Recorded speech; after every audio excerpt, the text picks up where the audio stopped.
I hope you are so fine. Today I teach you Hindi subject chapter number 4 standard 8 उठो धारा के अमर सपूतों।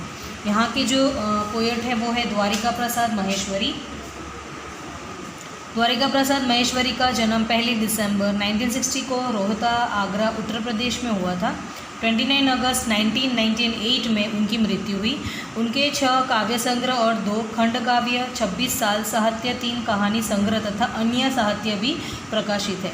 इतना ऊंचा उड़ो, उड़ो धारा के अमर सपूतों, कौन सिखाता है चिड़िया को, चंदा मामा आ, पुनः नया निर्माण करो माँ, यह वसंत ऋतु, हम सब सुमन एक उपवन के। उनकी प्रसिद्ध कृतियाँ हैं। इन्होंने ये जो पोएम्स जो है वो लिखी हुई है, इसलिए उसका टाइटल यहाँ शो किया हुआ है। प्रस्तुत काव्य में प्रकृति का तत्व से प्रेरणा लेकर अपने ज्ञान का उपयोग कर देश की सपूतों को नवनिर्माण करने का संदेश दिया है। यहाँ से हम रीडिंग करेंगे। Let's started.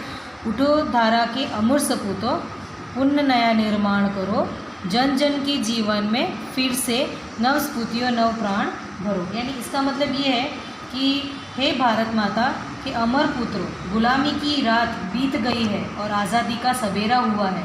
अब तुम आज्ञा आलस्य की नींद से जागो और देश की नवनिर्माण में लग जाओ।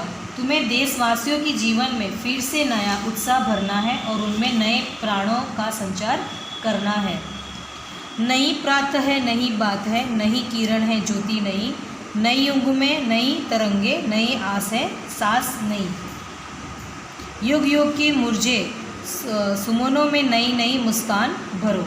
इसका मीनिंग ये है कि आज़ादी की जो नई सुबह में नई चर्चाएं हो रही है, नए विचारों की किरणें फैल रही हैं, सब अपने जीवन में नए प्रकाश का अनुभव कर रहे हैं। लोगों के मन में नई उमंगें और हौसले की नई लहरें हैं। सबके मन में नई आशाएं। आज देशवासी खुलकर सांस ले रहे हैं। हे देश के सपूतों, तुम्हें युग युग के मुरझाए हुए फलों को नई मुस्कान देनी है और उन्हें फिर से खिलाना है। डाल डाल पर बैठे बिहा कुछ नए स्वरों में गाते हैं, गुनगुन गुनगुन करते भौरे मस्त उधर मंडराते हैं। नवयुग की नूतन वीणा में नया राग और नया गान भरो। इसका मतलब ये है कि आज़ादी की इस सुबह में प्रकृति का जो आनंदित है, पेड़ों की डालों पर बैठे पक्षियों के स्वरों में भी नवीनता है। वह भी जैसे खुशी का कोई गीत गा रहे हों और बागों में भौरे गुजर करते हुए मस्ती में मंडरा रहे हैं। हे देश के सपूतों, स्वतंत्रता के बाद देश में नया युग आया है, तो इस नए युग की वीणा में तुम्हें नए राग और नए गाने भरने हैं। नेक्स्ट। कली कली खिल रही इधर, वह फूल फूल मुस्काया है, धरती माँ की आज है रही नया सुनहरी काया है। नूतन मंगलमाल्य ध्वनियों से गूंजती जग उद्यंग करो। इसका मीनिंग ये है कि इधर उद्यंग में कलियाँ खिल रही हैं और प्रत्येक फूल मुस्कुरा रहे हैं। सारे देश में स्वतंत्रता के स्वर का प्रकाश फैला हुआ है। ऐसा लगता है जैसे भारत माता का शरीर आज सुनहरा हो रहा हो।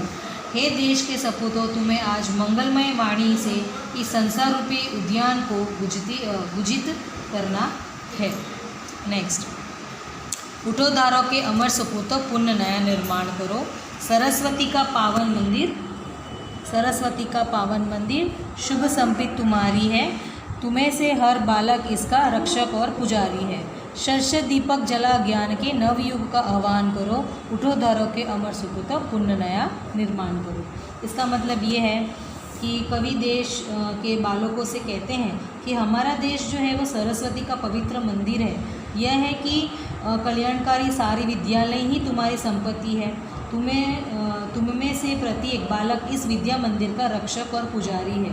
तुम्हें यहाँ ज्ञान के सैकड़ों दीपक जलाने हैं और नए युग का आह्वान करना है, तो तुम्हें सभी प्रकार का ज्ञान पा